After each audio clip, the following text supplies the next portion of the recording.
Finishing off at number 5, the Silver Woman. And this story comes from a police motorway patrol woman from Portsmouth, England, who explains that her career regularly confronts her with situations that are both bizarre and unnerving.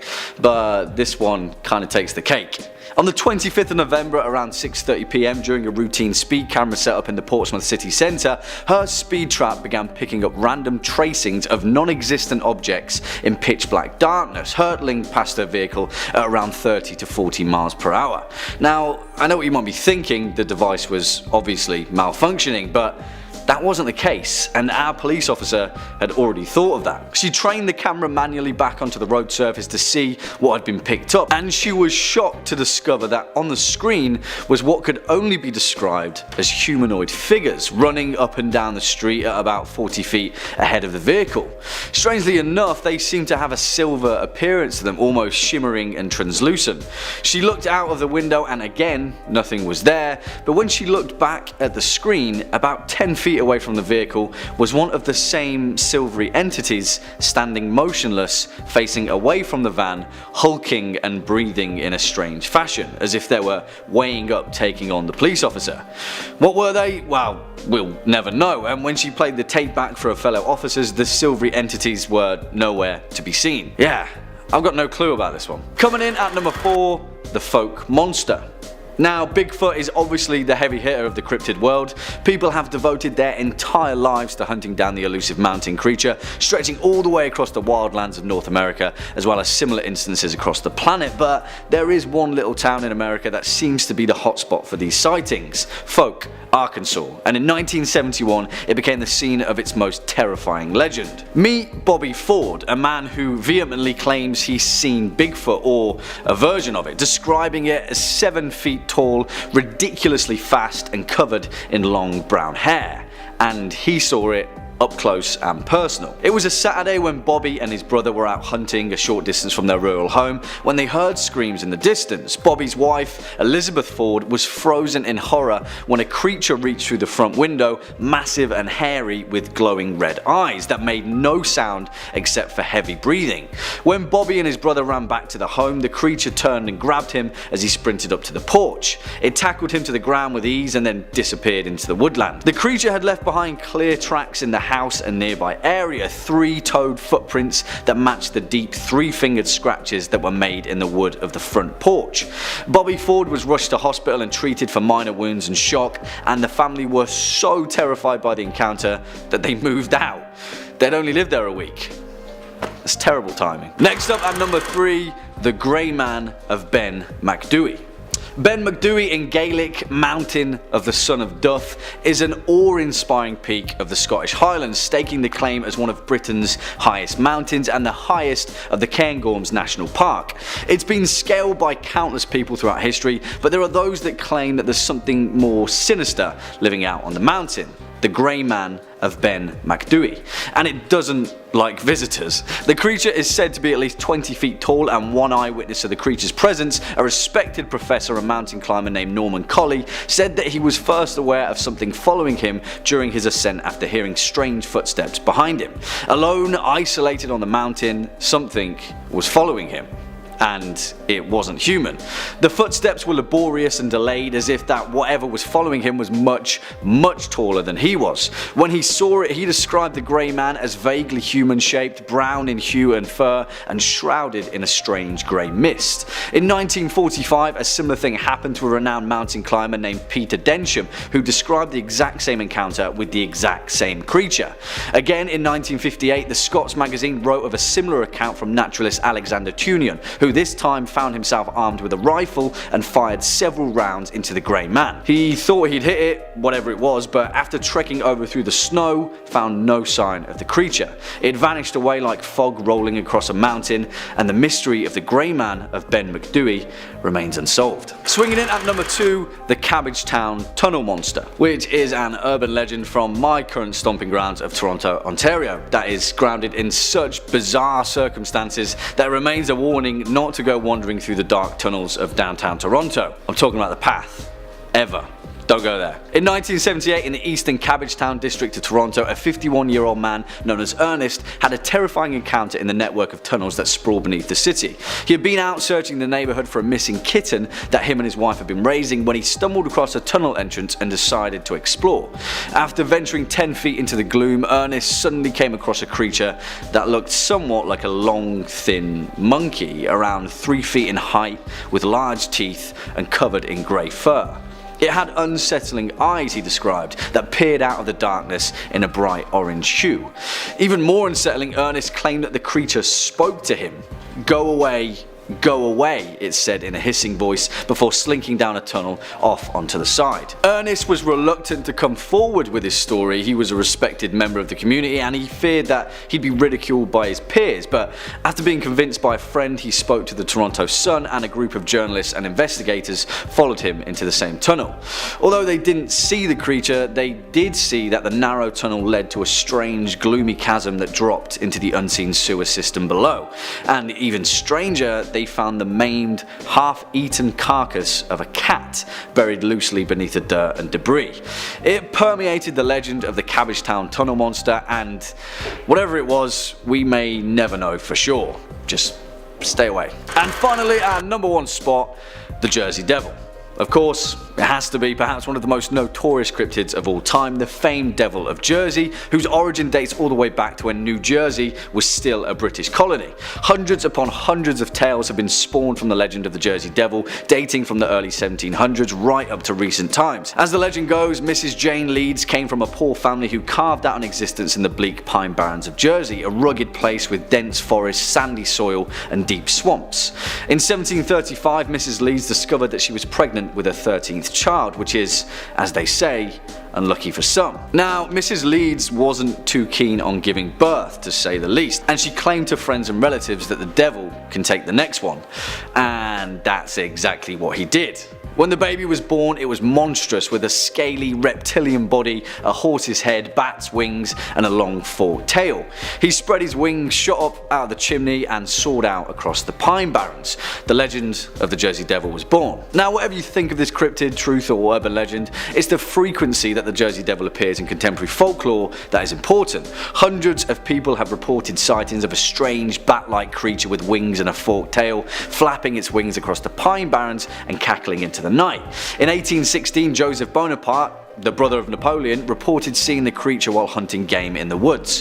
In 1840, a respected minister pointed his congregation towards a ghastly creature flapping above his church, and in 1909, literally thousands of people saw the same creature on the same day at the same time at multiple locations. In fact, it got so bad that schools had to close down and people just flat out refused to go outside.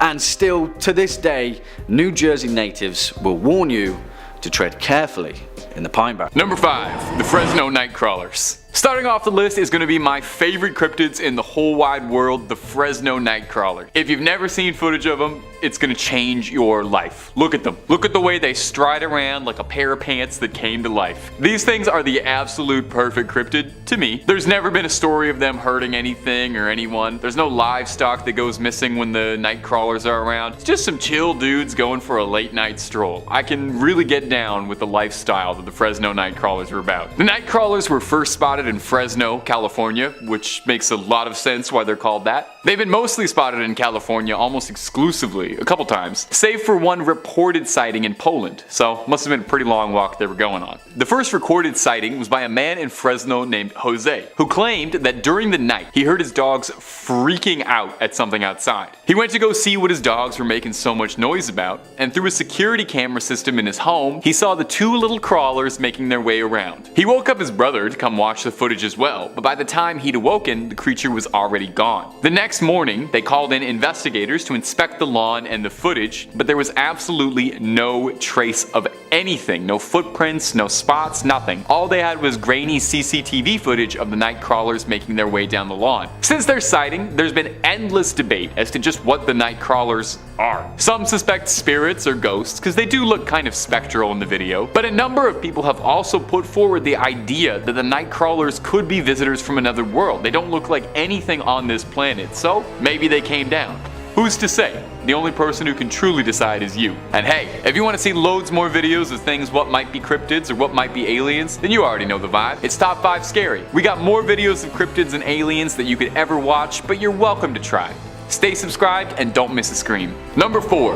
The Enfield Horror. The Enfield Horror is a pretty notable cryptid in American history, and it gets its name from a small string of sightings when it terrorized the town of Enfield, Illinois. The creature has been described as a small, goblin-esque being. Oh, you know how I feel about goblins. It doesn't really resemble any living animals on this planet that it could very easily be described as. It's reported as having 3 legs and leathery skin and moving in a vaguely monkey-esque way compared to a baboon hopping around. So the first time the Enfield Horror was ever spotted, it was in 1973 by one Henry McDaniel. He and his wife had been out that night and were returning home and were greeted by their children. The kids had told their father that there was something they'd seen outside that was trying to get inside the house by scratching on the door. Mr. McDaniel initially assumed it was probably just a cat or a dog, but later on during the night, that peculiar scratching came back again at the front door. He went out to shoo the animal away and was shocked at what he saw. He described to police that it had 3 legs on it, a short body, 2 little short arms, and 2 pink eyes as big as flashlights. It stood 4.5 feet tall and was grayish colored, and it was trying to get into their house. McDaniel saw this weird little thing and thought best to rid the world of it and fired at it. He claims he struck the creature, telling police that, "When I fired that first shot, I know I hit." He says the creature hissed at him, claiming that it sounded like a wildcat hissing, and then proceeded to bound away in long leaps across the yard. The next day, police were alerted to the story and sent over to investigate the yard as to what happened. They didn't find much, but they did find 3-footed tracks throughout the yard. So just what on earth was the Enfield Horror? Or is that the operative word? Was it of this earth? Could it have been some animal that had lost a leg and was injured limping around? Or is it something that had slipped out of an enclosure from a UFO and was hopping around our planet looking for a new meal? Coming in at number 3 is the Chupacabra, one of the most famous cryptids maybe ever in urban folklore. For those somehow not in the know, the Chupacabra is often thought to be a canid-like monster and is purportedly responsible for disappearances of livestock, predominantly throughout Mexico and the American Southwest, but also propping up in places like Puerto Rico. You know, a Chupacabra has been around whenever you find that your livestock has either gone missing or is found dead with all its blood sucked right out. This is actually where the name comes from. While most depictions of the Chupacabra almost always define it as being a coyote-like creature, albeit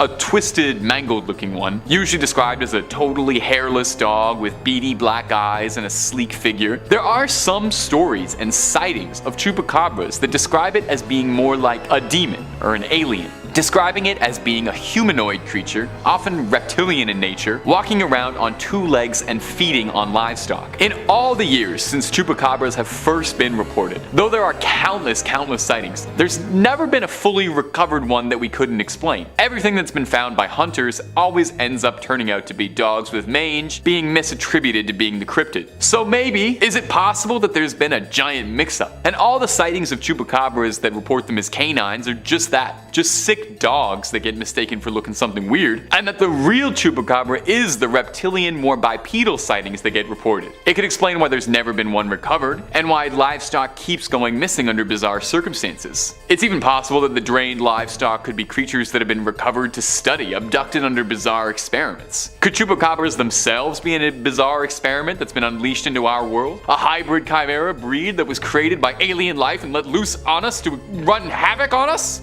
Number 2. The Dover Demon. The Dover Demon looks outright like an alien, maybe more so than anything else on this list. Its description describes it as a pale, naked, leathery creature with a giant watermelon-esque head and no discernible facial features outside of 2 gigantic eyes. Kinda looks like Roger from American Dad. It looks like the exact depiction of a little gray man. The first ever sighting of the Dover Demon was in 1977 in the small town of Dover, Massachusetts. One Bill Bartlett was driving down the road with his friends late at night, until they saw something bizarre creeping along a low wall of loose stones on the side of the road. Initially, Bartlett assumed that it was just a cat, one of the most often mistaken creatures for cryptids. But as the headlights shone on it, he realized it wasn't like anything he had ever seen. The creature slowly looked up to stare at him, and he described it as having peach-colored skin with a rough texture akin to sandpaper. Not long after initially seeing the Dover Demon, it disappeared almost into thin air. The creature vanished. It's been wondered, actually, by cryptozoologists after this sighting if perhaps the creature had some sort of camouflage ability ability or some sort of transportation ability even. Given the extreme resemblance to little greys, the alien most commonly described as being the ones responsible for most abductions. Could it be possible that the Dover Demon was something scouting out, a creature looking out from above the stars? Could that possibly explain why the creature was able to vanish so quickly? Was it just a remarkably sneaky little fella? Or is it possible that it was technologically advanced in some way or being backed up by someone else who beamed it on back to whatever ship it came from? And finally, at our number one spot is the Flatwoods monster, a creature that has long since thought to be alien in origin and not a cryptid as some have said. The Flatwoods monster was first sighted in West Virginia because of course it was. Everything creepy is in West Virginia. West Virginia is nothing but beautiful, the most picturesque mountains you've ever seen in your life, and horrifying monsters all the way down. John Denver forgot to tell you that part in the songs. The Flatwood monster was described as being 10 feet tall and roughly 4 feet wide. It's described as being more mechanical in nature than it is organic, kind of a Darth Vader deal going on. Its most notable feature is its giant head with 2 gigantic glowing eyes, described as either bright red or bright green depending on who's telling the story, and it's got a giant cowl in the shape of a spade behind this big orb, making it look like a big weird alien vampire. Its body was armored with thick vertical pipes and it's got spindly little arms. The first ever sighting of the Flatwood monster was in the 50s, 1952 to be specific. 3 boys saw something flailing out of the sky, hitting the ground nearby. The boys went home and one of them told their mother that they thought they'd seen something fall from the sky, maybe an asteroid, and they wanted some help to go check it out. Always a good idea to ask permission from your mom first if you're gonna go check out an alien. Stranger Things kids would have saved themselves so much trouble if they did that. They gathered a small search party together, you know, just in case, and the group gathered and sought out the farm where the object landed, and eventually made their way to the top of the hill, where they saw a large ball of fire and reported smelling some mist that was making their eyes burn. A person in the search party then noticed that there were 2 bright glowing green eyes that were floating around in the trees, and he flashed his light to unveil what was hiding in the dark. They were then treated to a full view of the Flatwood monster in all of its horror. The creature then hissed at them and flew upwards into the night, never to be seen again. Now, over the years, detractors have claimed that the Flatwood monster could just have been the darkness playing tricks on people's eyes, and that it could have been just a barn owl obscured by shadow. I definitely kind of see that. I see a similar enough face shape. Barn owls are kind of weird looking, but I feel like the size would be hard to misunderstand. Plus, that doesn't really explain off the mist that was making everyone's eyes burn, or the strange thing that fell from the sky. If you ask me, there's a lot more to say the Flatwood monster is an alien than there is to say it's an owl. Number 5, the Dover Demon. Starting off on our list is the cutest cryptid on this list in my opinion, but still a creepy little freak. I like to start with the cute ones to kind of ease you into it. The Dover Demon first appeared in Massachusetts in the town of Dover, lending it its name. It appears as a spindly little demon kind of looking thing that sort of resembles a little gray, the traditional big-eyed aliens that you see everywhere. The Dover Demon is identified by its blank face, its red glowing eyes, and its hunched quadruped stature. The Dover Demon was first recorded in the late 1970s, discovered by 3 teenagers who were driving through Mass when they saw something bizarre being lit up by their headlights. Initially, they didn't think too much of it until they noticed that the creature in front of them looked more like a human than it did an animal. The driver, one Bill Bartlett, described the creature as resembling a baby with elongated arms, tan, sandpaper-like skin, which was coarse looking, and no nose, ears, or mouth to speak of on its bulbous, enlarged head. Bartlett claims that he only got a good look at it for a few seconds before it vanished off into the night. Now, there are some who speculate that the Dover Demon is capable of rendering itself invisible, or camouflaging itself because of the description of this story, and that during daylight it prefers to hide itself in the trees of Dover. Now, bizarrely, I think some skeptics write off the Dover Demon by claiming it was just a baby moose being seen at an odd angle or under strange conditions. And I don't know if I really buy that. I've never seen a baby moose at night in headlights, but I have seen a baby moose. They would have a bulbous head or front-facing eyes, and a baby moose doesn't have that, so I don't know if it's all that. A more pressing question, I think, is if the Dover Demon is a cryptid, or perhaps a visitor from another planet, because it does look a lot like the descriptions of the little greys. Now, there's a bigger philosophical question there. Are aliens cryptid? Let me know about that in the comments below. And if you like hearing stories about cryptids and aliens, well, I have some great news, my friend. We got loads of cryptid videos on the channel, so get comfy, click through the playlists, and stay subscribed for something new every day. Number 4, Goatman. Up next on our list of cryptids that'll keep you from sleeping is Maryland's own Goatman. Now he might look like Mr. Tumnus, but he isn't going to take you to Narnia anytime soon, and there'll be no Turkish delight in your future. Appearing as a half-human, satiric hybrid, the Goatman is thought to roam around Maryland, but he's been sighted in Louisiana and Texas as well. You know, perhaps he gets bored, perhaps he was taking a tour. The Goatman is said to carry a hatchet with him, and not for hacking any lumber. He's been said to be responsible for missing animals around the wooded areas in Maryland. Now there's a pretty good historical precedent for goats involved in mythology, with satyrs as a mythical historical cryptid, and goats have been associated with Satan and demons for generations. But the Goatman himself has got a pretty rich history in Maryland folklore. Depending on who you ask, he's either just a cryptid goat man who wanders the woods, or if that's not satisfying enough for you, one particularly colorful origin for the goat man is that it's the product of a mad scientist's experiment who was experimenting with goats, and when it went astray, the goat man broke loose and started attacking passersby with an axe. I really like this one, and I choose to believe it's 100% factual. The goat man is a pretty popular folk story with teenagers, with urban legends describing the beast hunting down those who are looking to spend a little quality time at Lover's Lane. It's said he'll come and bleat ya. Bleat, like beat. It's a goat pun. It was pretty bad. Do goats do that, or is this sheep? I'm not sure. You know what? I shouldn't be practicing here. We're gonna move on from this. The Goatman still hasn't been seen as much in recent years, and I sincerely hope that he's still out there. Number 3, Qalupalik. The Qalupalik, or the Qalupalik, is an indigenous cryptid, with most stories emanating from Nunavut, Canada, and Alaska in the United States. The Qalupalik is described as appearing vaguely humanoid, but having scaly and bumpy skin, and long, stringy, disgusting black hair. They are described as being disgustingly ugly and that they reek of sulfur, and I think it's worth noting that you cannot find a single artist's depiction of these things that don't make them just look like vomitatiously gross. Interestingly, the creature is predominantly described as being a female monster, although some local variations of the stories exist where it is described as a male creature, but most tales revolving it describe it as a lady monster. The Qalupalik is a bit of an icy boogeyman, snatching up children who misbehave, waiting around thin ice to crack up and drag those children down into freezing cold water. It's thought that the origin of this creature was first told as a story for practical purposes, as a pretty good way to get kids to not walk on thin ice is to tell them that they'll be grabbed by a gross ice demon. Allegedly, when they grab a child, they stuff them inside their leather burlap sacks, then scurry back downwards into the water. It's said that you can hear a knocking under the ice as a last warning that they're about to strike. Now maybe this is just a personal experience I had, and maybe some of you also had this as a little kid, but I was read a children's book called A Promise is a Promise, a Robert Munch classic, that featured a Qalupalik as a villain that was trying to get a little girl to bring her younger siblings to the Qalupalik as a little snack, and it terrified me so much. I didn't even live anywhere near thin ice and I was scared about it. It scared me bad. Wiry black hair and sunken little eyes got me. Maybe it's not relatable at all, but I thought I would share that. I definitely didn't spend any time near thin ice afterwards. Number 2, the Jersey Devil. The Jersey Devil is a fairly popular cryptid and has been subject to all sorts of sightings and stories since the early 1700s. And I bet you can't guess where it usually shows up. That's right.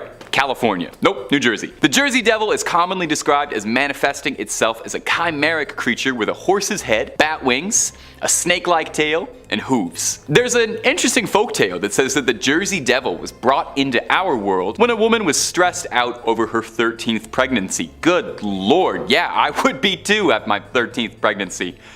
Okay. She was nervous because apparently this pregnancy felt different, and I guess if she had 12 others, she'd really know. She said that she felt like the baby that was inside her was the devil. When she was ready to deliver her little newborn, instead of a happy little baby, the Jersey Devil was born, flew out into the night, and then spent the next 250 years terrorizing the New Jersey swampland. The creature is deeply rooted in local folklore, and to be honest, it's kind of beloved around Jersey. It serves as the name for the New Jersey Devils, and it worms its way into all sorts of pop culture, games, movies, TV, music. They love them over there. For years, there have been stories and sightings around New Jersey describing a kangaroo-like creature with glowing red eyes hunting on small animals in the surrounding areas, and lots of blurry photos of bizarre hybrid-looking creatures running around the countryside. There have even been hunts and bounties posted for the Jersey Devil with rewards for its capture. So is the Jersey Devil real, or just a beloved local legend? Number 1, the Hatman. Rounding off our list is our most recent cryptid on this list, and a piece of modern folklore that is is already making a lasting legacy. The Hatman is a shadow person, or at least thought to be. Everyone who's seen the Hatman has described almost the same thing exactly, most concerningly. A spindly, shadowy figure that appears to be wearing a hat. Sometimes a fedora, sometimes a top hat, but everyone describes him as wearing an old, out-of-date style, so you're not going to see him in a shadowy snapback anytime soon. He always appears fairly towering, and you can't see his face. It's obscured, or just not present, and the only thing you're truly able to make out are his pinprick red eyes poking out of the shadows watching you. Depending on who you ask based on the sightings, the Hatman can be considered somewhat benign.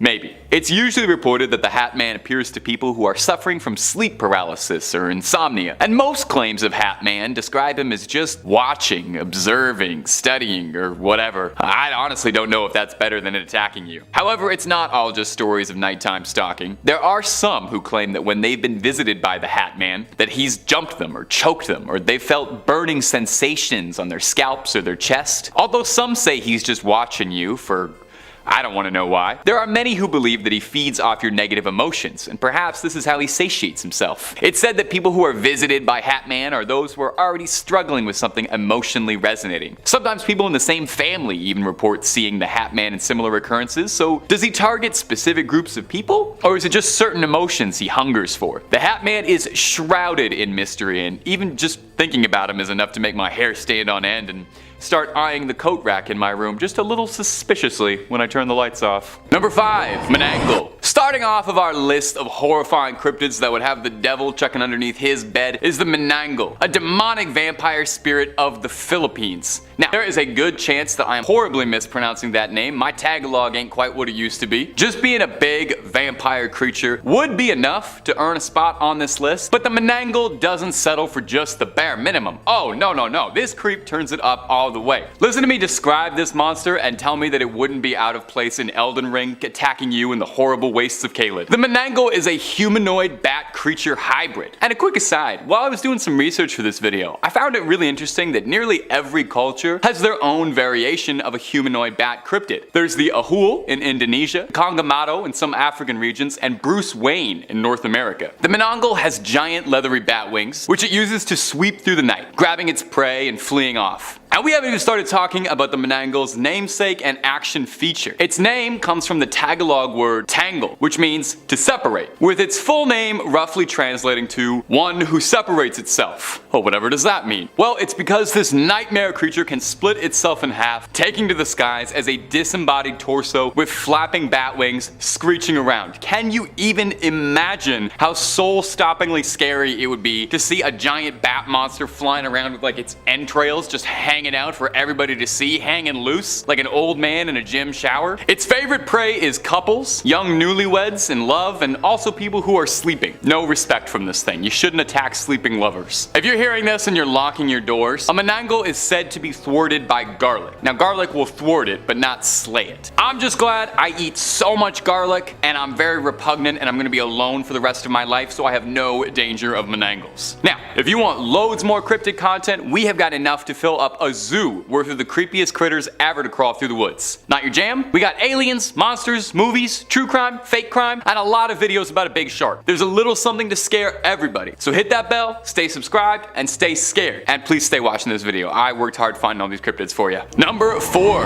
Jorogumo. One of you delightful little ghouls in a previous video left a comment suggesting this one for me, and I thank you so much for putting me on the trail of this cryptid. I wouldn't have heard about it before, so shout out to the Phantom Spectator for this one. The Jorogumo is a monster of Japanese folklore that's kind of like a succubus, but with a bit more of an arachnid twist. I can't say the name of what Jorogumo translates to and stay within YouTube guidelines, but just know that it is extremely funny. I will give you a hint. Oldest profession spider. Ask your parents. Jorogumo is considered a yokai, basically a Japanese demon. It's a powerful shapeshifter, maintaining the form of a beautiful young woman to seduce its prey and able to transform into a vicious spider to finish the job off. What's she like to eat? Well, she has more acquired tastes than flies and grasshoppers. The Jorogumo likes young, handsome men who are lonely and looking for love. When in her humanoid form, she'll seduce them, invite them back to her lair, and well, you can probably guess how it goes. The folklore behind Jorogumo is fascinating. In Edo period Japan, spiders were considered to be mythical creatures with alien abilities, which, I mean, come on, totally reasonable. And it was said that the older a spider gets, the more powerful and potent its abilities would become, kind of like a wizard. A Jorogumo is a spider that's lived for hundreds of years to be able to shapeshift, and she doesn't even look a day over 25, not bad. An old folktale tells the story of a woodcutter who fell in love with a woman he met at a waterfall. He visited her every day but grew weaker with each visit. A priest accompanied him one day, and when a spider thread reached out to the woodcutter, the priest yelled, warning the woodcutter that the woman he loved was a dreaded Jorogumo. Already ensnared by her spell, he persisted and ran towards the waterfall, where he was entangled in the web and never seen again. Number 3. The Beast of Exmoor. Whoa! With a name like the Beast of Exmoor, this thing's gotta be good, right? The Beast of Exmoor sounds like something you and a party of adventurers would set out to slay to restore peace and balance to Eternia. So what is the mighty Beast of Exmoor? Well, it's in Exmoor in the UK, which is a real place and not a fantasy castle, where it gets its name, and locals tell the story of a gigantic elusive cat. In the 80s, there were all sorts of stories and sightings of a massive cat being described as similar to a puma or a panther being spotted around the Exmoor area. A farmer around the area claimed that he had lost over 100 sheep in his care, and all of them lost in strange, unnervingly violent ways. Injuries that looked like a feral creature had mauled them. Skin peeled back, skulls crushed, throats cut. This grew the notoriety of the elusive creature, and where all these sightings come from. People would claim that they'd see this huge beast like a black leopard stalking the plains. In fact, it was theorized for a while that it was possible that the Beast of Exmoor was a cougar or another big cat that had been owned by some sort of exotic collector, not naming any particular reality TV big cat owners, that had either gotten loose or let out into the wild to roam free, wreaking absolute havoc on an otherwise sleepy countryside. The problem got so bad that the Daily Express, which admittedly is a gossip rag, offered a cash reward for anyone who could bring the body of the Beast of Exmoor. Unfortunately, Geralt of Rivia was preoccupied, so no one was able to take this deal up. In 2006, a Devon farmer noticed the bones of a puma on his estate, which is odd,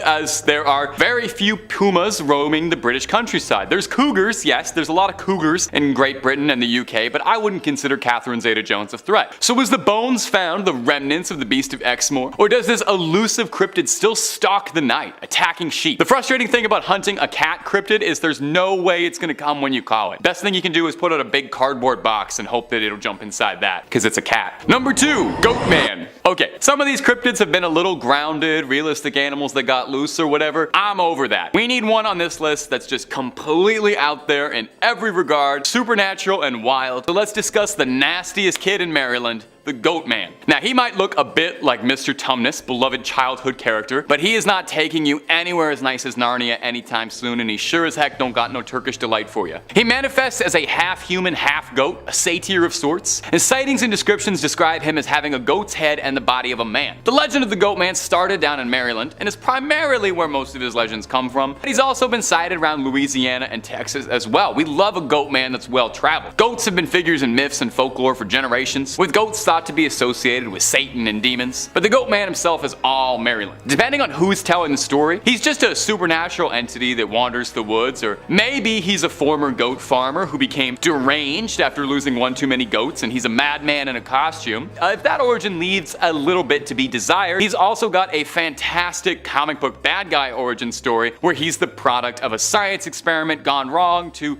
I don't know, merge a man with a goat, I guess. Anyway, he breaks out of the lab Stranger Things style and creeps through the woods, hatchet in hand, attacking passersby dare disturb his territory with an axe. The Goatman was a fairly popular campfire story and urban legend through the 70s and 80s amongst teenagers, where the creature was said to haunt Lover's Lane, looking for canoodlers where he'd split up the action with a sharp axe like he's Jason Voorhees with a set of horns. For any of my Maryland viewers, shout out for me. Is Goatman still a big deal? Do the kids still tell stories about him? I love this guy, so I am curious. And number 1, the Hatman. Now, a lot of these entries and stories and cryptids have been told for generations over and over, so I think it's only fitting that I get with the times a little bit and we start talking about a modern cryptid. The Hatman is the most recently talked about cryptid on this list, if you can call it that. Is cryptid the right word for a shadow person? I don't know, but it's my list, and if anyone wants to correct me, the Hatman is welcome to come down to the studio. Interestingly, Almost everyone who reports seeing this mysterious Hatman describes it almost exactly the same way. A spindly, tall, shadowy figure that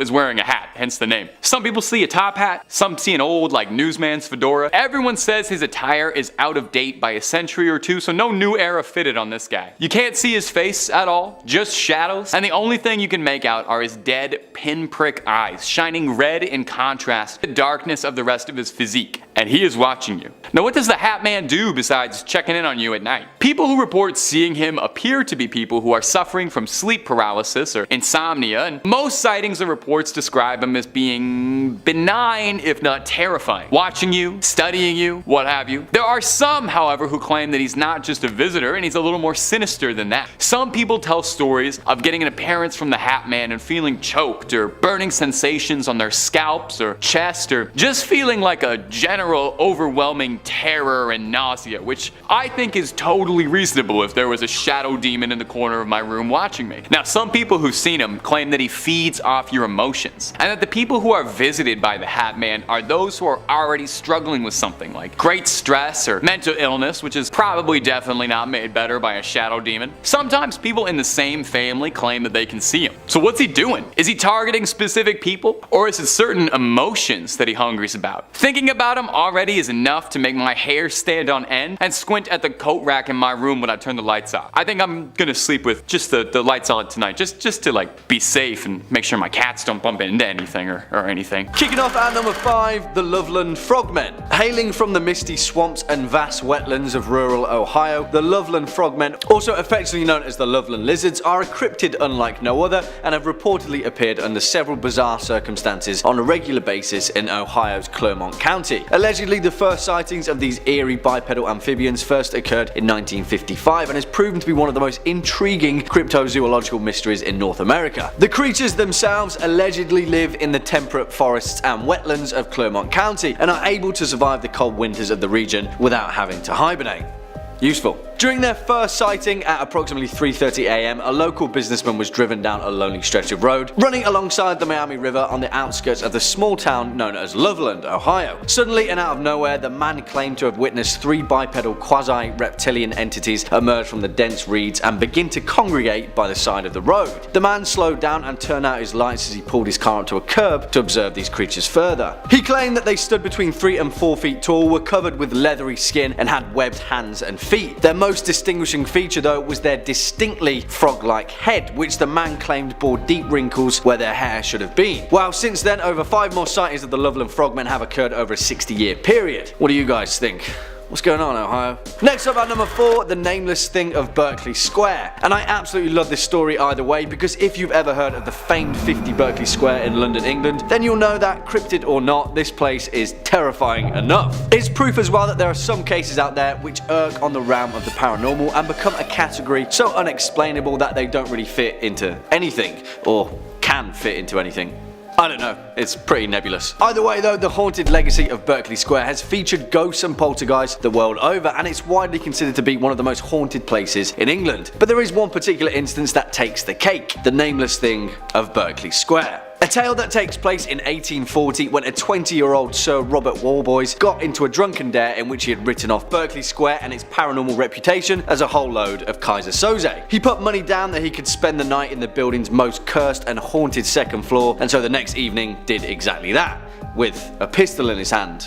For robbers, I guess, and a makeshift pulley line attached to a bell in case he saw anything out of the ordinary. He drank a whole load of courage and tried to get some shut-eye, but well, of course, young Bobby Warboy's story cuts out there when the landlord was awoken by the bell rig ringing incessantly and ran upstairs to check on him. He found Robert Warboys dead as a doornail, slouched in the corner with his eyes bulging in terror. Legend has it that the landlord witnessed an amorphous, shadowy form with slime oozing from it, claws and tentacles and all dripping from its form, suddenly slink back into the shadows of the corner of the room and disappear. And since then, tales of the Nameless Thing of Berkeley Square are more common than any of us would actually like. Swinging in at number 3, the Kinderhook blob, which is just a great name really, isn't it? And if I'm being honest, the legend of the Kinderhook blob is exactly what cryptid tales are made of, so strap in. It's sometime in 1962 New York, and on 6 separate occasions, multiple witnesses encountered a floating, mysterious blob-like creature that was so terrifying in its form that 2 men armed with shotguns fled in terror. The initial encounter was from a 10-year-old boy named Hallenbeck and his 7-year-old cousin Chari. They were playing in the dense woods nearby their house when all of a sudden they both heard this really high-pitched whistle noise, and suddenly from behind a nearby pine tree they witnessed a white amorphous object appear in full view, which slowly began writhing toward them. On 5 more occasions, which insanely would happen over the next 12 years, all the way until 1978, dozens of eyewitnesses would explain in vivid detail similar accounts of an amorphous white blob-like creature that would emerge from the woods, often attaching its tendrils to trees whilst incessantly making its way towards its victims, causing them to flee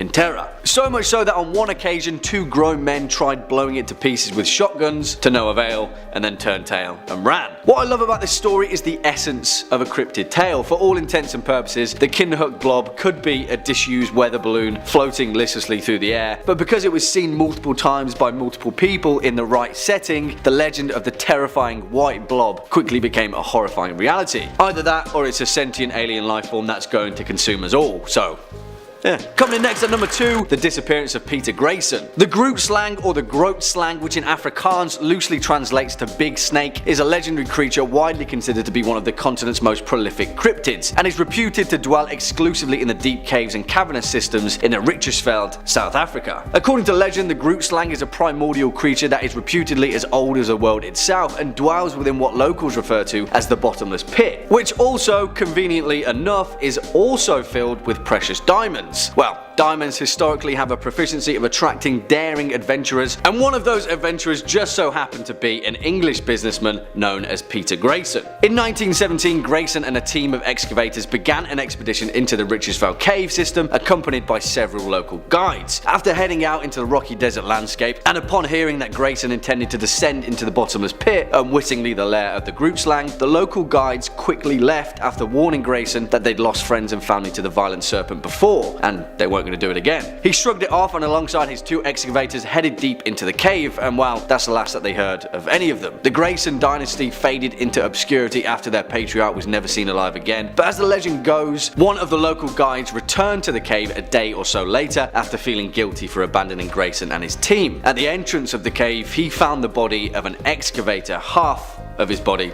actually, to be specific. His legs and most of his torso had been ripped clean off, and he died attempting to crawl back out. What a way to go. And finally, coming in at our number 1 spot, the legend of Jure Grando. And I just have to tell this cryptid story because it's one of my favourites, and it's also considered to be one of the first historical instances of vampirism. As the legend goes, Jure Grando Aljovic was a villager and poor peasant from the region of Istria, which now makes up modern-day Croatia. Historically, he was referred to as a strigoi, strigon or strigun, a local word for something that resembles a vampire and a warlock. Sometime around 1656, Jure died due to an unknown illness, but according to legend, he regularly returned from the grave at night as a vampire to terrorize his village until his decapitation in 1672. The legend tells that for 16 years after his death, Jure would rise from his grave by night and terrorize the village. The village priest Giorgio, who had buried Jure 16 years previously, discovered that at night somebody would knock on the doors around the village, and on whichever door he knocked, someone from that house would die within the next few days. Eventually, the villagers rallied after witnesses saw the corpse of Jure roaming the streets, and led by the town's mayor, chased and tried to kill him with a hawthorn stick, but failed to pierce his supernatural flesh. The next night, 9 people went to the graveyard and dug up Jure's coffin, finding a perfectly preserved corpse with a smile on its face. It was Jure, with pristine white flesh and no signs of decomposition. They tried to stake him once more, but witnesses noted that the stick would not penetrate its flesh. Eventually, the villagers were so terrified and kind of fed up with his vampire antics that a brave villager known as Stipan Milicic took a saw and decapitated the corpse. As soon as it tore Jure's skin, the vampire screamed and blood began gushing from the cut. Allegedly, a man that was presumed dead for 16 years. Yeah, That one's pretty worrying, right? Number 5, the Honey Island Swamp Monster. Now our first entry is going to take us down to Louisiana, deep in the bayou, where all manner of sinister creatures are said to call their home. And there's a number of cryptids that live deep in the swamps. We got the Rugaru, the Night Folk, and the Honey Island Swamp Monster, beasts that got my attention right now. The Honey Island Swamp Monster is kind of like a Cajun cousin to Bigfoot. He's described as a gigantic bipedal furry monster resembling a hybrid of ape and man. The creature's been sighted and described dozens of times over through the years, but its initial sightings take us all the way back to the 1960s. This first documented report of Old Honey, as he sometimes likes to be called, comes from an air traffic controller who in his spare time took up wildlife photography, and his favorite spot to snap pictures was in, yep, you guessed it, Honey Island up in eastern Louisiana. After his passing, when relatives were going through his belongings, they found a series of photos and reels of Super 8 film that were thought to contain this creature.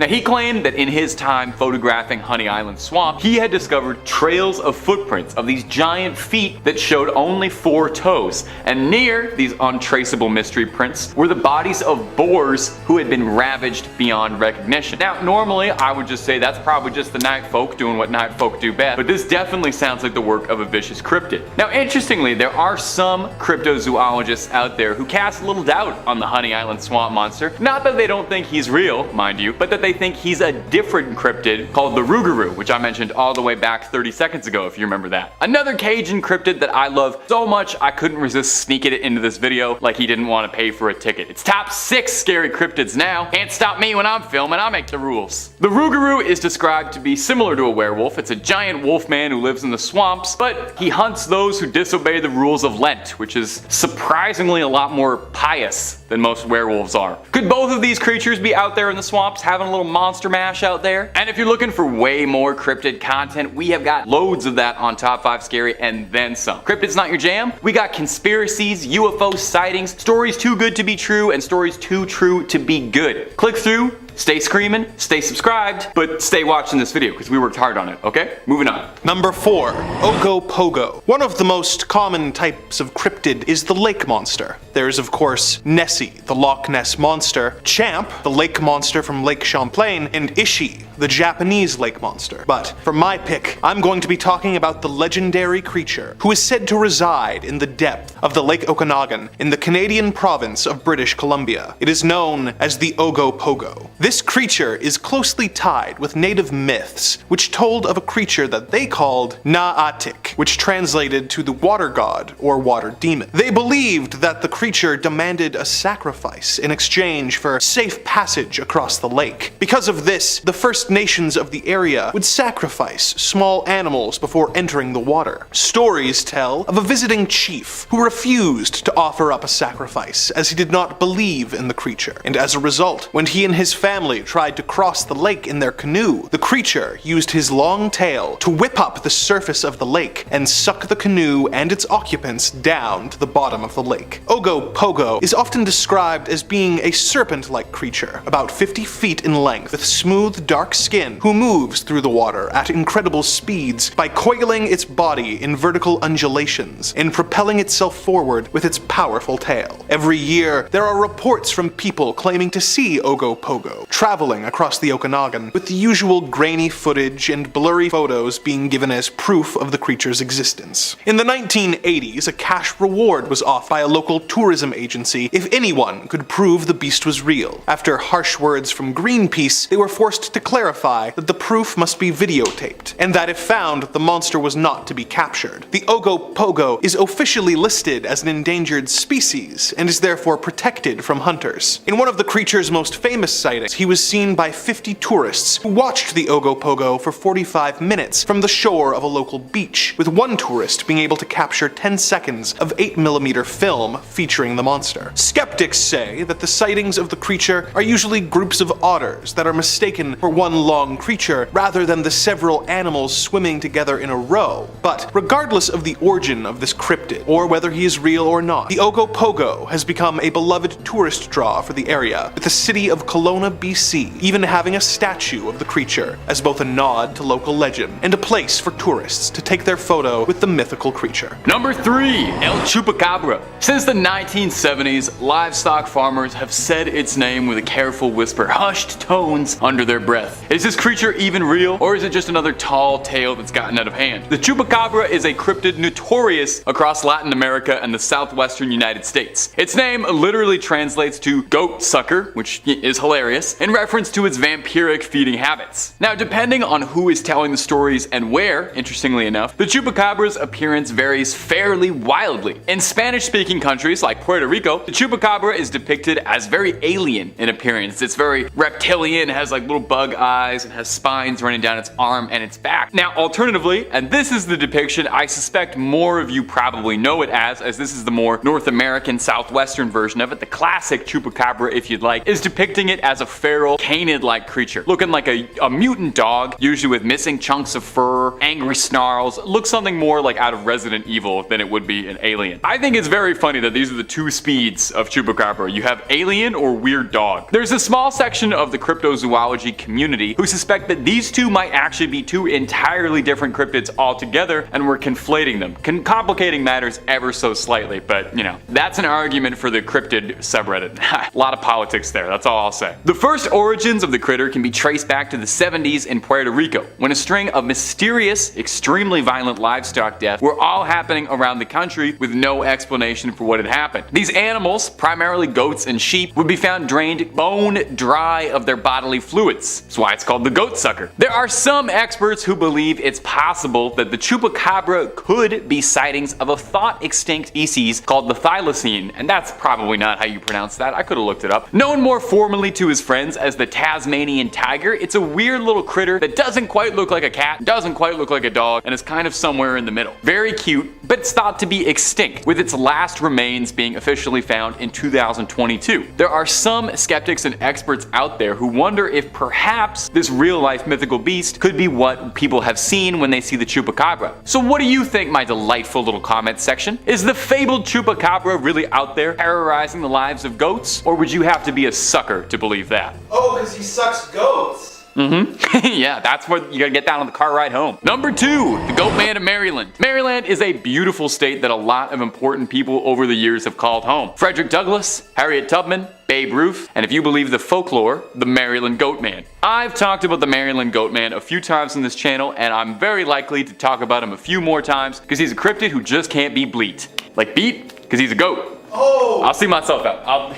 No, there's more of me. The Goatman is a villain straight out of a direct-to-DVD horror movie. Said to resemble a satyr, this Chronicles of Narnia extra haunts the woods of Maryland, hatchet in hand, ready to attack anyone who dares disturb its territory. Like any good cryptid, there's some variations depending on who's telling the story of what he looks like. Sometimes he's more humanoid with a human face and a furry body, whereas sometimes it's outright monstrous with a goat's head and bipedal, looking like something out of a Greek myth. I greatly prefer the latter. The Goatman has been a popular urban legend for a while now, with the earliest sightings and stories going all the way back to the 70s, when dogs around the area of Bowie, Maryland, were going missing at an alarming rate. Whispers came out about a malicious Goatman who was stalking the woods, taking your pets as his prey, and these rumors caught on like wildfire, and the character became a very popular campfire story. You know, you'd see graffiti sprayed on the walls saying things like Goatman was here or Goatman is watching, remind you to behave. Now, Goatman's possible backstories are far too good to include. It's half the reason I have such a fondness for this cryptid. Depending on what Marylander you're talking to, you might hear that the Goatman is a complete mystery. Just a strange goat demon who's bad to the bone. Or, if you want a way more colorful backstory, like I know you do, then the Goatman is the product of a mysterious mad scientist's experiment to, I don't know really, do something with goats. Very possible this could be a Jeff Goldblum fly situation, somebody merged with a goat. Anyway, he escapes from the lab and he wreaks havoc on humanity and is said to mostly haunt Lover's Lane and go after teenagers in parked cars. I way prefer the backstory where he's a lab experiment and he's like a furry Jason Voorhees going after people smooching. Goatman, we absolutely love you. If you are watching, please feel free to reach out, DM Top 5 Scary. We would love to have you on the channel to do a collab. You can share your side of things. Number 1, ManBearPig. This next creature has been described as the most super serial threat to our planet. You see, there is something out there which threatens our very existence, and may be the end to the human race as we know it. I'm talking, of course, about ManBearPig. It is a creature which roams the earth alone. It is half man, half bear, and half pig. Some people say that ManBearPig isn't real. Well, I'm here to tell you now, ManBearPig is very real, and he most certainly exists. I'm serial.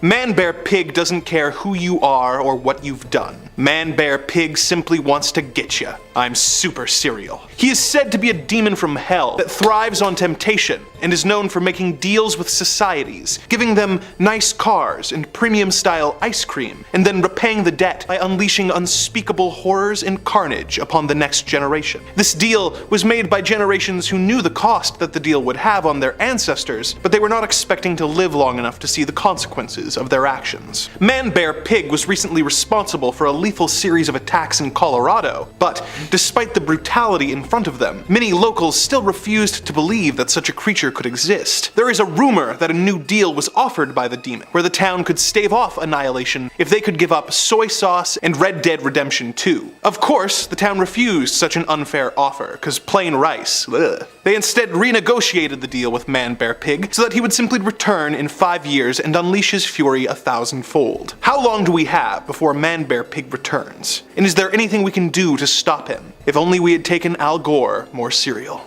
Number 5, Mothman. We had to start with a classic. He was either going to be number 5 or number 1, and I figured we'd get him out of the way first. He's maybe one of the most universally recognized and classic cryptids out there. He's West Virginia's unofficial mascot, and he's as beloved as the Appalachians and buckwheat pancakes. You've probably heard of Mothman a bunch before, but do you know his backstory? You know where his legends and his legacies start? Unless you're a West Virginia native, maybe not, so let's shed some light on the Mothman, because he would probably love that. You know, he's a moth, he's drawn to it. Most Mothman fans agree that his first reported sighting was in the 1960s, 1966 to be exact. The story goes that a young couple, one Roger and Linda Scarberry, had been driving around at night when they saw a large creature whose eyes were glowing red, standing at the side of the road near the site of an old World War II munitions plant. Linda described this as being 7 foot tall, muscular, with giant wings and nightmarish glowing red eyes. Upon being illuminated, the creature pursued them all the way to Point Pleasant. Now,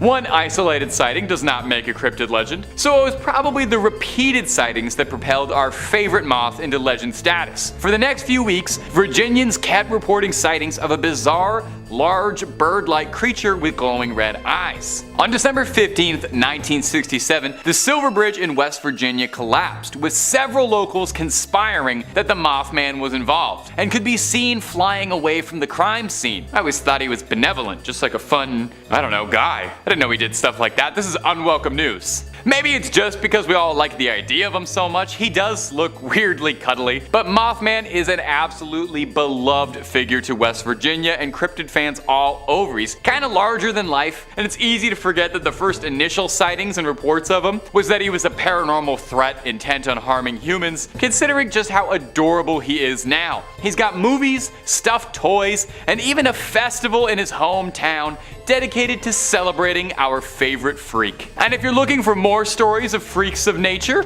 or the nature of freaks, stories too good to be true and stories too true to be good, well, we've got all of that and then some on Top 5 Scary. Click through, I guarantee you'll find something you like, and then subscribe and stay scared if you do. But hey, keep watching this video first, because we got way more cryptids to get through before we hit the credits. Let's keep going. Number 4, the Rugaru. Oh, that is so fun to say. Say that at home with me around. Rugaru. Oh, rolls off the tongue. Our next entry takes us deep into the swamps of Louisiana. Deep beneath the brush of the bayou, amidst all the flies, crawfish, toads, and gators, lies something sinister in the sunshiny Pelican State. Alright, I'll knock that off. I won't do that for the rest of the video. I won't torture you. The Rugaru is a centuries-old cryptid, a more Cajun answer to the werewolf. The name Rugaru actually is a direct link from the French word for werewolf, Loup-garou, shifting over time. If you L to an R if you can hear it there, I don't know. My accent's not great. The history of the Rugaru can vary greatly, with differing legends and conflicting fables telling different stories of the beast's origins or motives, but it can all be traced all the way back to medieval France. Back in those days, a lot could go wrong. Lost crops, your livestock goes missing, your children go missing, your house burns down, all your investments in cryptocurrency go up in smoke and all your apes get stolen. Any number of terrible things could happen to a French medieval peasant. And when that would happen, instead of cursing out or lashing out at the sky, you would blame the Rugaru for your troubles. It's very easy to pin all your problems on an imaginary werewolf. I do that all the time. I stub my toe, I curse out a werewolf. Villages would capture people who they believed to be acting strangely, or even sometimes just somebody who lived out in the woods, and pin all the blame on the village's problems on them for being a werewolf. So unfair, the discrimination werewolves receive. This tradition of blaming an invisible werewolf for your problems led to the Rugaru becoming a fixture in legends passed down from French Catholics, mostly about behaving. Stories would be told of how if you didn't behave, you didn't follow your parents' rules,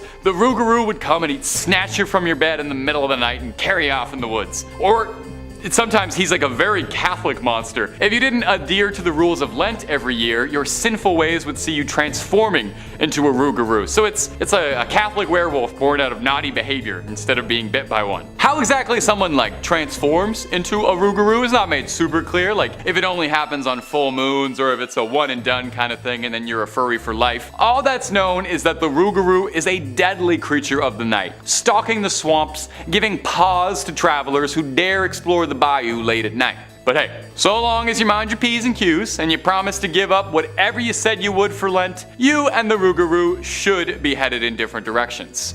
Hopefully. Number 3, Skinwalkers. This one is a very popular cryptid online, and you've probably heard a great deal about them before if you're a fan of this kind of thing. But the term does kind of get thrown around a lot and ends up describing all sorts of things that might not be super accurate. So let's take a look at examining some of the history of the legend and where it stems from. Skinwalkers are apparently like really viral on TikTok. I wouldn't know, I gotta be honest, I try to really limit how much time I'm on that. The Skinwalker is a creature of Navajo legend where it's referred to as a Yi Naldushi, and please forgive me if that's pronounced incorrectly. It translates to, by means of it, it goes on all fours, referring to their tendency to walk like an animal. Navajo witches and skinwalkers go against traditional Navajo values and are seen as the antithesis of their core beliefs. As well, it's worth adding, legends of skinwalkers and Navajo witches are not particularly well known or well told outside of indigenous communities, and some indigenous advocates and groups are not the biggest fan of their folklore and cultural history being made into fodder for ghost stories. Animals commonly associated with skinwalkers are coyotes, wolves, foxes, eagles, owls, or crows, but skinwalkers are said to be able to have the power to assume the form of any animal they see fit. Now, a variation of the legend surrounding the creature is that they're able to extend this ability to taking the face of a human victim, which is extremely scary. Some legends say that skinwalkers gain power from a victim's fear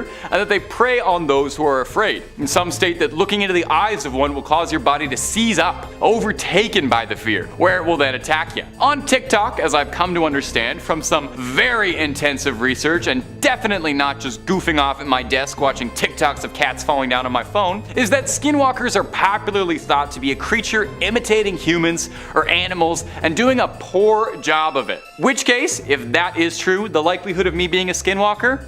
Sky high. Number 2, Mongolian deathworm. Our next entry is a cryptid whose name really says it all. If you ever hear something get described as a Mongolian deathworm, you have to figure that is probably not the friendliest form of life out there. For starters, it sounds like it would be way more at home in the dunes of Arrakis than it would be on our Earth. That one's for my Frank Herbert heads out there. The creature is also called Ogopogo, which translates to large intestine worm, which is, that's just lovely.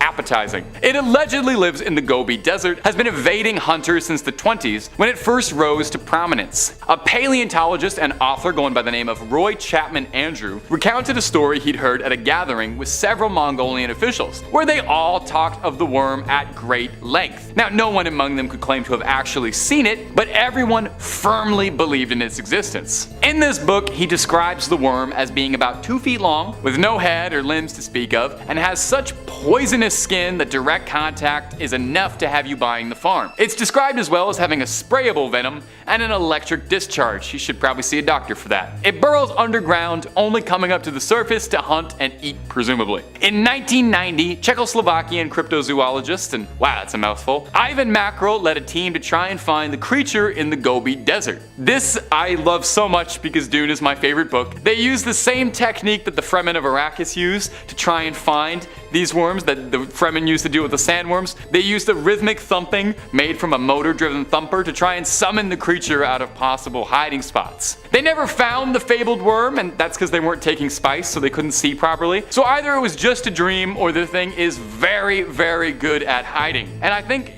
with a little work, that could make a fun expression. Oh, it's as hard as trying to find a worm in a desert. We'll workshop it. Number 1, Gashadokuro. And our final entry is going to come from Japan, and as a fabled mythological creature, and may I just say, is one of my favorite mythical monsters I've read about in a while. As soon as I was reading about this thing, I started texting my friends. I was so excited about it. This thing is a real-life Dark Souls boss fight. Maybe I'm outing myself as way too much of a nerd here, but this thing is where the inspiration for High Lord Wolnir and Grave Lord Nito of Dark Souls fame came from. I couldn't resist throwing it out there. Sorry, guys. Formed from tens of thousands of bones of fallen soldiers, the Gashadokuro is a massive titan of a beast, a gigantic skyscraper-sized skeleton. Is that not the coolest thing you've ever heard? A giant which wanders around the countryside during the darkest hours of the night. Their teeth chatter and their bones rattle, which is why the translation for their name translates loosely to rattling skull. You'd have to imagine though, you would probably hear this thing chattering its teeth from a few hundred miles away. You'd hear it in the next town over. It's said that the Gashadokuro is born when mass amounts of soldiers die on the same battlefield. Their bodies rot in the fields, and they don't receive proper funerary rites. As such, their souls are filled with torment as their bodies lay face down in the muck, and that malice permeates their bones, causing them to twist and mend into unnatural ways, clumping together to eventually form the humongous skeletal monster of a boss fight, the Gashadokuro.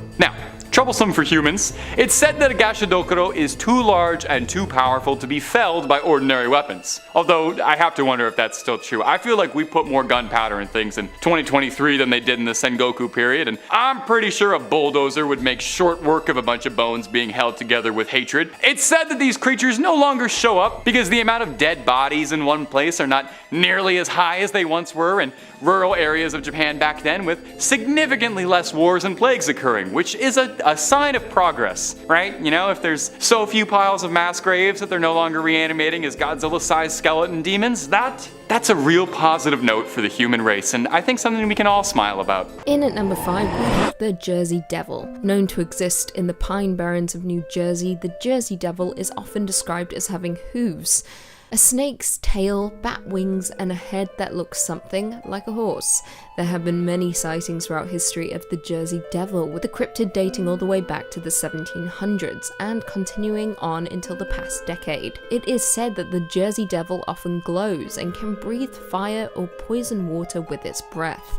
Throughout folklore, it is also known as the Leeds Devil, with local residents tracing its origins to a woman named Mother Leeds, the mistress of a British soldier who was suspected of being a witch. When she gave birth to her 13th child, she cursed it. The baby was born as a hairy creature and soon began terrorizing the town and its people, even eating children. Now, like I said, there have been many sightings throughout history. On July 27, 1937, an unknown animal with red eyes seen by residents of Downingtown, Pennsylvania, was compared to the Jersey Devil by a reporter for the Pennsylvania Bulletin of July 28, 1937. In 1951, a group of Gibbstown, New Jersey boys claimed to have seen a monster matching the devil's description, and claims of a corpse matching the Jersey Devil's description arose in 1957. Now, many choose to ignore the Jersey Devil, with it thought to be an undiscovered species of animal, generally classified as living pre-pterodactyl. Coming in at number 4, we have Yowie. Yowie, also known as Yehu,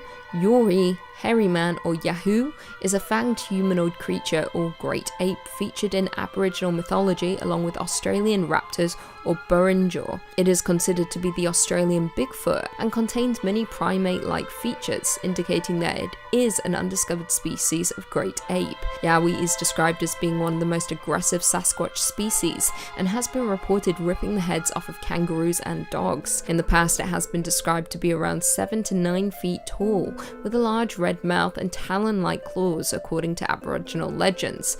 It is also noted as having 2 large fang-like canines which distinguish the Yowie from the other Bigfoot species. There are around 140 placental mammals known to exist in Australia, most belonging to the order Chiroptera and Rodentia. Some cryptozoologists theorize that the Yowie could be some form of bipedal marsupial, such as a descendant of the New Guinea Hulutherium. Coming in at number 3, we have Mongolian deathworm. The Mongolian deathworm, also known as its native name, Ogopogo, meaning intestine worm, due to its red blood-like color and size, which is the size of an intestine.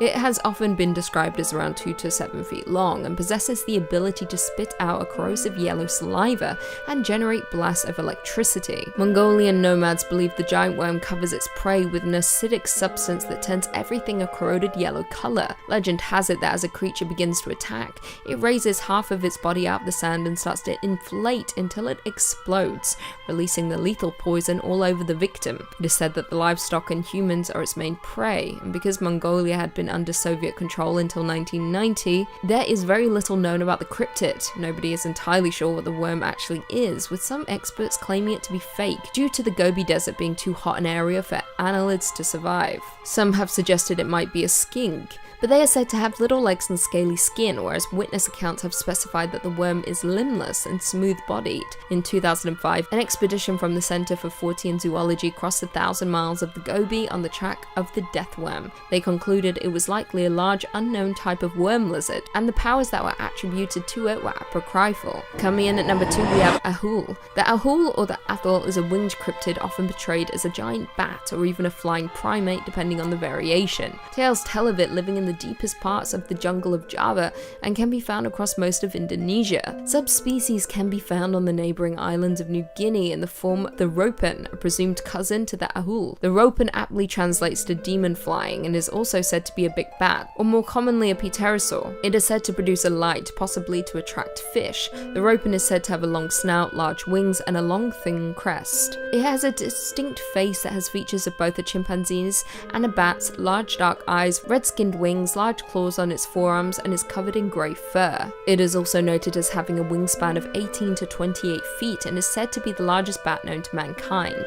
Now back to the Ahuls. They are said to be covered in a thick brown or black fur much like fruit bats, but unlike bats have a long, powerful legs and claws and are supposedly capable of pouncing on and snatching up living prey, including humans.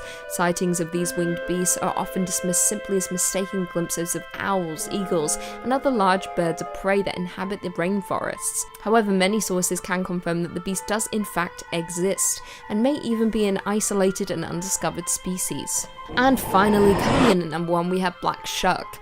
Black Shuck, or Old Shuck, or simply Shuck, is the name given to an unknown creature which is said to roam in East Anglia. It is one of the many ghostly black dogs recorded across the British Isles. The Black Shuck is often recorded as an omen of death, and some occasions a more companionable animal. Although it is classified as a cryptid, there have been various sightings and reports of the animal's appearance throughout the United Kingdom. For centuries throughout England, many have told tales of large black dogs with malevolent flaming eyes are often depicted as red or sometimes green. According to reports, the beast varies in size and stature from that of simply a large dog to being the size of a calf or even a horse. Other accounts report that Black Shuck as floating on a carpet of mist, or even appearing headless. According to folklore, the Shuck haunts East Anglia, primarily coastline, graveyard, side roads, body of water, and dark forest. W.A. Dutt, in his 1901 Highways and Byways in East Anglia, describes the creature, I quote, "He takes the form of a huge black dog and prowls along the dark lanes and lonesome field footpaths where, although his howling makes the hearer's blood run cold, his footfalls make no sound. You may know him at once, should you see him, by his fiery eye. He has but one, and like the Cyclops, is in the middle of his head. but such an encounter might bring you the worst of luck. It is even said that to meet him is to be warned that your death will occur before the end of the year. As I stated before, the Black Shuck has been reported many times, with one of the most notable reports being the appearance at the churches of Bungay and Blyberg in Suffolk. On August 4th, 1957, Black Shuck was said to burst in through the church doors to a clap of thunder. He ran up to the nave, past a large congregation, killing a man and a boy and causing the church steeple to collapse through the roof. As the dog left, he left scorch marks on the door, which can be seen at the church even to this day. Number 5, Kamataichi. I love doing videos and lists like these ones because I get to spend a lot of time researching into these different cultures and cryptids I never really would have known about without these opportunities, so thanks for watching stuff like this so I can keep on doing them. That's my greedy reason behind it. I just like learning. Our first cryptid from the land of the rising sun is going to be the Kamataichi. This yokai appears as a weasel with razor sharp sickle-like claws. If you're a Pokemon head, big Pokemon fan, Sneasel from 2nd Gen, the dark ice type, he's based on a Kamataichi. They've got spiny fur similar to a hedgehog, and they bark like a dog, and they have razor sharp claws. These adorable funny little guys are extremely lightweight, lighter than the wind itself even, and as such travel by gusts of wind soaring through the sky like they're radical, furry little windsurfers. Legends of the Kamataichi first came about in the Chubu region of Japan, notorious for its icy sharp winds that were so powerful they would blow men over. These legends then took the form of the Kamataichi, the winds literally personified as this little vermin miscreant. It attacks you in the legs and it knocks you over. You're all exposed and helpless while it picks away at your vitals with its little sickle hands. These creatures are surgical when they strike. A Kamataichi sucks away and feeds on any of the gore left behind by their wounds. These creatures are said to be totally stealthy, impossible to see with the naked eye, and blend into their surroundings well. And here's some pedantic little wordplay trivia. I know all the kids at home love pedantic wordplay trivia. There's some debate as to whether or not Kamataichi's name is nothing more than a cheesy pun. There's a stance that old sword fighters in Japan would use called Kamataichi, translating loosely to sword stance, and well, you can see if you just literally squish those two sounds together. And if you're looking for way more cryptid content, creepy tales, true stories, fake stories, aliens, conspiracies, horror movies, and basically just about everything weird and freaky that could possibly happen on this world, Top 5 Scary is the place to be. So hit subscribe, ring that bell when you do, and stay scared. But also stay watching this video, okay? Nothing I love more than seeing you guys watch them all the way to the end. Now let's keep going. Number 4, Teke Teke. Coming in next is gonna be a fairly newer urban legend, but it gripped me so much I had to include it in this. It's the Teke Teke. Teke Teke is a legend about the ghost of a student who was slain when she fell onto a railway line, where she was then split in half by a train. No easy way to say that, might as well just get it out of the way. Much like an Onryo, which, hold on to that thought for now, we're gonna come back to that in a minute. She's a vengeful spirit of a wronged woman who lurks train stations at night stalking out for her victims. She drags herself across the ground using her arms, dragging the spine sticking out of her torso, scraping across the ground, making a horrifying ticka ticka ticka ticka ticka ticka sound from where she gets her name. And you thought that was just like a cute little sounding name, didn't you? Nope. Try if you can. Just try to get the mental image out of your head of a ghost girl clawing along on just her hands and elbows and her spine following along behind her. She's also carrying a giant sickle with her, so there's that too. She's really not much of a farmer, so I'll tell you right now, she's not using that for crops. If she finds you, Teke Teke will chase you and slice you in half. Whoops. Some variations say that she only takes your legs, which I guess is better, but really not by much. There's a specific variation of the legend that gives Teke Teke a bit more backstory for her origin, saying her name is Kashima Raiko, and she's a specific entity. She died when her legs were severed from her body, and the next part gets a bit creepy, so you might want to grab onto something. Maybe put a little salt circle around your computer. It's said that when an individual learns of Kashima's story, she'll appear to you within the next month. So start timing now, I guess. Kashima Raiko is said to haunt bathroom stalls asking where her legs have gone. If you answer in a way she doesn't approve of, she'll take them from you. Incredibly bizarrely, most of all, this isn't the only bathroom themed horror story on this list, and I'm not joking, so we'll talk about that in a minute, but in the meantime sit tight and wait what I could possibly mean. Number 3, Kamakiri. Something I really like about reading about Japanese yokai and their mythological monsters when you read about a bunch of them is that they tend to kind of fall into 2 categories, you know? It's either the most terrifying thing I have ever heard in my life, a story of a malevolent spirit that's been wronged and will haunt you and do something unspeakable for a painful death, death, or they're just like weird little goblins. They're like weird little ghouls that go around doing silly little things. The Kamakiri is one of the silliest little demons I have ever read about, so that's why I'm including them, because they're hilarious. A Kamakiri looks like a weird little bird, like a little bird monster, with a razor sharp beak and very pointed claws. They're teeny tiny and very sneaky to move undetected. So what does the dreaded Kamakiri do? Are you ready for this? Hold on to something, because this is going to terrify you. It breaks into your house at night and it cuts your hair. They hide in your roof and they wait at night for the perfect moment to strike, and then they go in and they just mess up your perfect do. They layer it all weird. They cut the ends right off. They frost your tips, and they go after anyone. Okay? They're not picky. If you've got a head of hair, they want to snip it up. Only the baldies are safe now. They wait until you're asleep. And if you're wondering, you're just sitting there like, why would anyone tell a story about this monster? Why would anyone make this up? It was in periods of Japanese history when long hair was really the only fashion and accepted hairstyle. I would have done great. So the idea of a nobleman having his hair cut in the middle of the night was like spine chilling. These days though, it just makes Kamakiri sound like he's like a college prankster than it does a real monster. But that's only half of why I thought this creature was so funny. Aside from the split end touch-ups, a Kamakiri cutting your hair is said to be a sign that the victim is about to unknowingly marry a yokai. Shapeshifters like Jorogumo or Kitsune can trick young men into marriage. So the Kamakiri steps in and he cuts your hair to let you know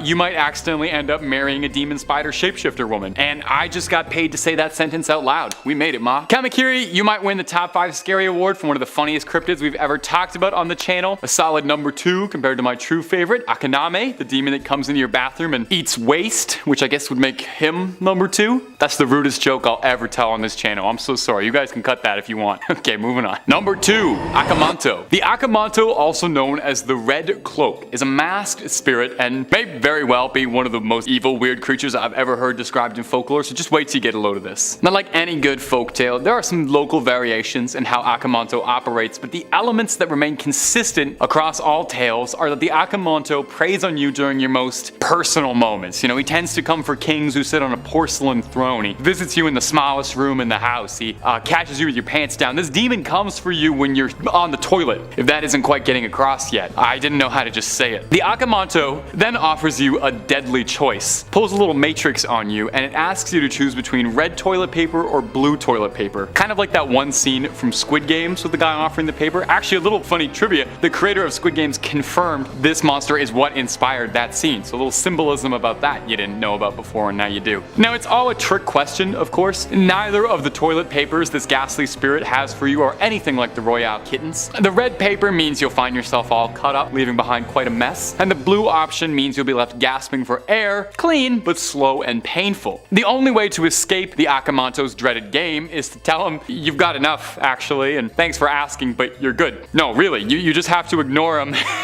tell him you're good, or flush quick and hightail it out of there. You know, don't play it smart with him. Don't ask him for purple. Don't ask him for sandpaper. No wise guy answers. He's a toilet paper demon. He doesn't want to hear any of that. It's said that if you mess with him, you mess with the Akamanto, he drags you feet first into the underworld. At least he doesn't flush you. Why did they make that? Why did the backstory behind the toilet paper demon? I do not know. Okay, number 1, Onryo. And our number 1, I went with the Onryo. And Onryo translates almost literally to a vengeful spirit, and in every definition of the words, that statement rings true. They're also sometimes called hatred spirits, because an Onryo is specifically a ghost of someone who is capable of causing grievous harm to the living. Onryo are almost always depicted as women who were wronged in their life. They're not exclusively women, but majority of them are. They were traumatized by their death, and they spend the rest of their days exacting revenge. God forbid women do anything fun, huh? Nailing down exactly what an Onryo is capable of is difficult, because there are so many countless interpretations of the vengeful spirit, but just know at home that nothing good ever comes out of crossing an Onryo. You can expect things like sleep paralysis, telekinesis, curses, evil magic, like I said, really nothing good. It's worth noting that as part of the legend of an Onryo, her vengeance can never be satisfied, no matter how many enemies she fells in her wake. An Onryo will go after her lovers, family, whoever she had the most lingering pain for, and after she's done with that, well, she'll just attack indiscriminately. You gotta do something with the day, right? Onryo are a very traditional Japanese story, popping up in a lot of performance art pieces like No, Kabuki, and Rakugo, and they even continue to be the center stage in modern works. Probably the most famous Onryo I think most Westerners would know about is Sadako Yamamura from The Ring, otherwise known as Sam camera if you only saw the American version, and if you have, you gotta fix that at some point for me, okay? Number 5, snow wasset. Coming up first on our list of icy cold little critters is the snow wasset, a fearsome, legless little cryptid and a local one to boot, so I had to include it. Anything that comes from the greater Canada area is a big deal for me. It winters by the Great Lakes in the Hudson Bay, and in the rest of the year crawls up to Newfoundland and Labrador. Totally the wrong time of year, buddy. You gotta go to Newfoundland in the winter for Jig's dinner. Anyway, a snow wasset is like a weasel. It's a long, furry creature, except it has no legs. Except in the summertime, where it does have legs and also turns green. If I was a biologist, I would love to get my hands on this thing and figure that out. That particular part of the lore of this creature is really fascinating to me. Why would a creature shed its legs like baby teeth? What cruel joke of evolution is that? It's like a mammal sandworm. Anyway, I gotta move on. When it's in its legless, winterized form, it burrows deep beneath the snow and ambushes its prey by surprise and drags them into the frozen underground. Absolutely horrifying. A frozen, legless, furry little snake is not pleasant by any definition. A wasset is said to be 4 times as large as a wolverine and 40 times as hungry, requiring a vast amount of meat to keep it sustained. Doesn't shed enough calories shedding those legs. I'm sorry, I don't know why I'm so hung up about this, my ghouls, but I am.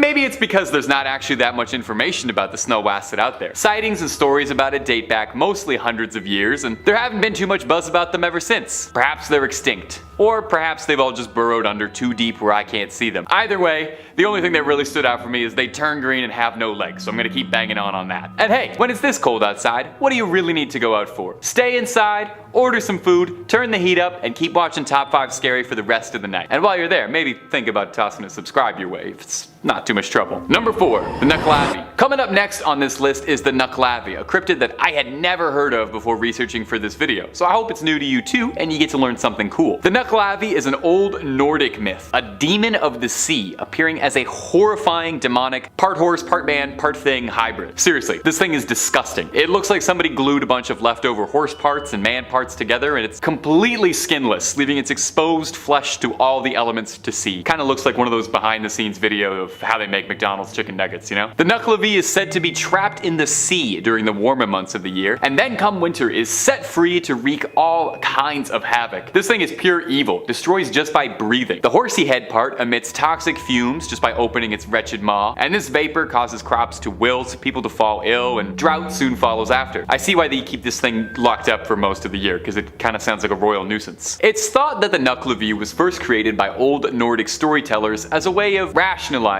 and explaining away things like drought and plague destroying the harvest. It's much easier to put a face to your problems, and when that problem is a wretched flayed horseman, it's easy to get angry at that. When stories of the Nucklavi were told, it was thought to be so evil that its name was always said in a hushed whisper for fears of speaking too loudly of it could attract its attention. Oh, I wish I knew that about 2 minutes ago. I just said its name like 16 times very loudly. It's said that if you were ever to encounter the dread Nucklavi to find the nearest fresh body of water. This sickly creature of the sea is deathly afraid of fresh water, I guess. You'd think a creature with all that skin exposed wouldn't like salt water or the cold, but hey, there you go, to each their own. You do you, terrifying skinless monster horseman. Number 3, a Chenu. A Chenu is an Algonquin creature of folklore, a bit similar to a Wendigo, but with some fun regional twists. While both creatures hunt in wooded northern areas, and are both commonly associated with the wintertime, a Wendigo is usually depicted as a stretched out, emaciated monster, whereas a Chenu is depicted as being massive, very furry, and only getting larger and larger the more it eats. Actually, reading that back now, I realize that's not terribly impressive. Most things get larger and larger as they eat. Much like a Wendigo though, a Chenu is thought to have been formerly a man who was turned into a beast, either through their greedy ways, refusing to feed the starving, or for those who give in to the darkest of temptations and consume human flesh willingly. A Chenu is described as looking like a cross between an old man and a beast, large and imposing in appearance, with big chunks of their own flesh missing, possibly self-inflicted. They cover themselves in the forest, hiding themselves with leaves, bark, snow, pine needles, until they look like a horrible lint roller of the woods that walks upright. Interestingly, unlike a Wendigo, it's thought that the process of turning into a Chenu can actually be reversed. There's some good news. In some folk tales, the way to cure a Chenu is a special medicine that can cause them to vomit up their frozen heart and vomit up the flesh that they've consumed, causing the afflicted to revert back to their human form in a sight that is no doubt disgusting for everybody. But if this isn't possible, if you don't have this medicine on hand, or it's just not feasible to trick a Chenu, you can also get it to eat salt, which will apparently melt it from the inside. Pour Poor Chenu. You're forced to live a tormented existence as a snow monster, isolated from your former friends, doomed to hunt on your former species, consuming only the darkest meat available, and you can't even order a little bit of salt for your dinner, eating a totally flavorless diet. I got nothing but sympathy for you, Chenu. Number 3, Kamataichi. I think it's really fascinating what each culture's cryptids look like, you know? Each culture creates cryptids and they all put their fun little spins on it, and whenever I get to make these videos, I learn all sorts of really cool mythological stuff that I'd never heard of before, and I sincerely hope you get that out of these videos too. I'd never heard of this next one, the Kamataichi, but I am obsessed with it now. Coming to us from Japan, this yokai, which is like a Japanese type of demon, appears like a weasel except with razor-sharp, sickle-like claws, like a real-life Sneasel from Pokemon. I'm actually amazed there's no Pokemon directly based on a Kamataichi. They seem like perfect for it. They have spiny fur, similar to a hedgehog, like prickly little needles, but they bark like a dog, and their claws could not be any sharper, and they're sickle-shaped. And also, a lot of depictions of them are downright adorable. These funny little creatures are extremely lightweight, and have learned how to ride the currents of the wind to travel. They honestly sound kind of like radical in like a California surfer way. The legends of the Kamataichi come out of the Chubu region of Japan, when vicious cold winds were so powerful they would cut people down directly. And these legends would take the form of the spirit called the Kamataichi, which was the winds themselves as this furry little miscreant. It would attack at your legs, causing you to fall down, exposed and helpless, while it sucked at your blood. It's said that no blood occurs from their woundings because of this, as a Kamataichi moves so quickly and sucks it all up. That's almost considerate of it, doesn't leave a stain. These creatures move so quickly, and they're so good at hiding, that they're apparently completely invisible to the naked eye, appearing as nothing more than a sharp, freezing wind on your skin. Amusingly, there's some debate as to whether or not a Kamataichi's true origin is actually nothing more than a silly pun. There's a stance samurai would use called a Kamatachi, translating loosely to sword stance, which would explain, you know, it's a sharp thing. I don't know where the stance comes in, but it's sharp. However, there are legends all throughout Japan, throughout many regions, all telling stories of creatures that ride the wind and attack humans, and the sickle weasel remains among the most popular and among the most adorable. Sorry, Kamataichi, you are just so cute. If anybody knows where to get like a stuffed toy of this little guy, please comment under the video. I need to know. Number 1, the Yeti. Coming in at the number 1 spot, a mainstay of any trip to the mountain, the Yeti. I mean, who else could possibly take the number 1 spot on a list about winter cryptids? Maybe Rudolph the Red-Nosed Reindeer. Does he count as a cryptid? I guess he was. Maybe he's more like a mutant. Anyway, a Yeti is an American manufacturer specializing in outdoor products such as ice coolers, vacuum insulated drinkware, and I'm reading the wrong one.